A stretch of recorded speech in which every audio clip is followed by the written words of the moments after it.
By looking at the ingredients on your screen right now, can you guys take a wild guess that what am I going to make today?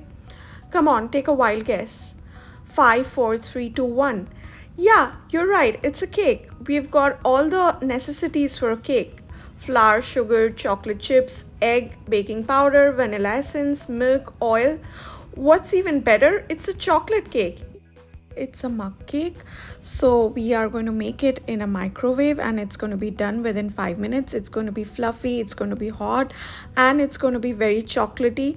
I'm so excited to share this with you guys, and I hope you guys will be making it at your place as well because it's so easy.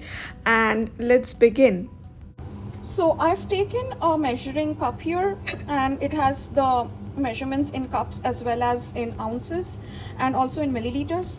So I'm adding the flour first, just to make sure that it is less than 1/4 of a cup. Yeah, I think that's enough. I didn't even add the entire thing. Now I'll add the baking powder, which is like 1 pinch or half a pinch.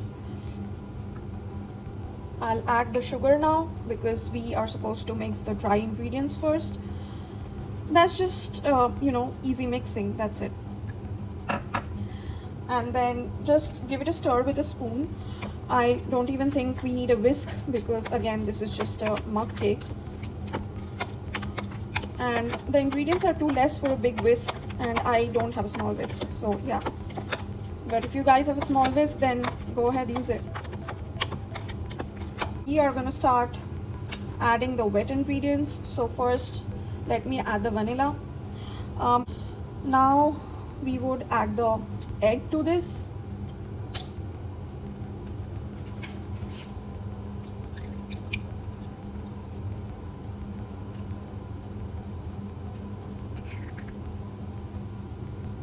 Now since we've added the egg, it's better to use a fork to just whisk the egg along with the flour and the other dry ingredients, and a fork just works better than a spoon in this case. So I've switched to a fork and just whisking it through just like you'd whisk an omelette. No biggie there.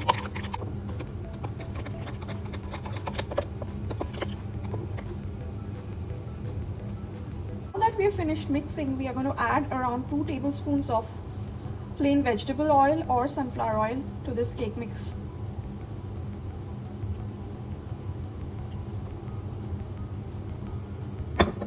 Then we need to add the milk.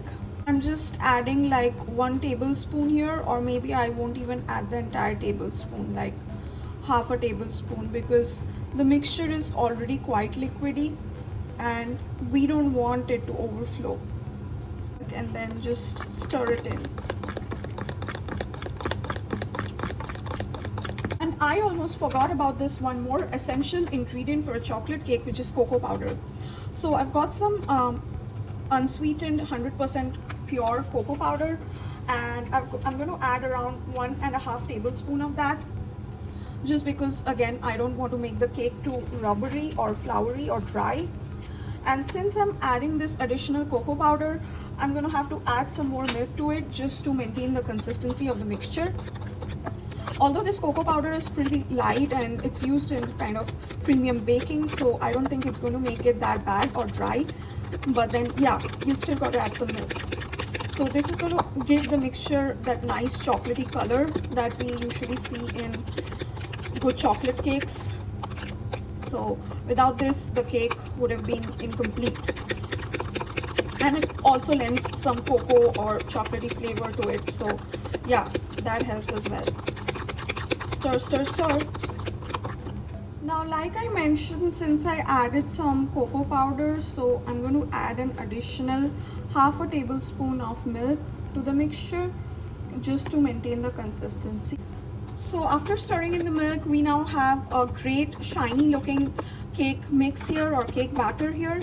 And now finally we are going to pour this batter into the mug or the cup in which we are going to bake it. So this is a big mug which I've got from one of the gift shops to a national park that I'd visited recently, and it's pretty huge. It's not very convenient for drinking my morning cup of tea or even coffee at times because this is too huge for me, but I found it useful for making mug cakes. Now that I've transferred all of the batter to this huge mug, I'm going to add some interesting toppings, or rather just one interesting topping, chocolate chips that I had shown you before. I'm just going to throw them in.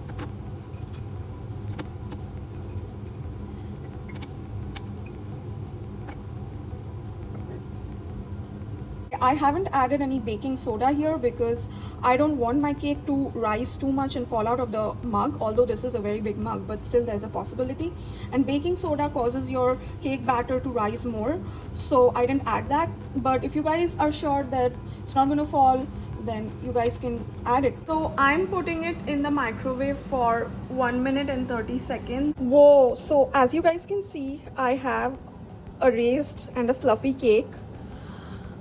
I think it's going to taste awesome. 1 minute and 30 seconds of baking that I had put initially in the microwave. And I don't want to put any more minutes to it because microwave generally makes things very hard, and I want my cake to be fluffy. Unfortunately, the chocolate chips didn't really rise up on the top, and you know, that just gives a good visual effect, but I think this cake looks great as well. So it's finally the moment of truth, and as you can see, I've taken a huge piece of that cake in a spoon and I'm gonna taste it. Let me just taste it and let you guys know how it is. It's really good. It's really good. And let me just cut into this cake with this spoon just to show how fluffy it is. Like, yeah, so fluffy, and it tastes awesome because of the chocolate chips and the cocoa powder. You guys should definitely try it. It gets done within, you know, like 5 minutes. And let me know if you guys make it. Let me know how you made it and how you liked it. Let me know in the comments, and let me know what other videos I should make in the coming days. This is a new channel, so do support me by hitting the subscribe button as well as like my videos if you really like them. Thank you so much. Bye. We'll meet again.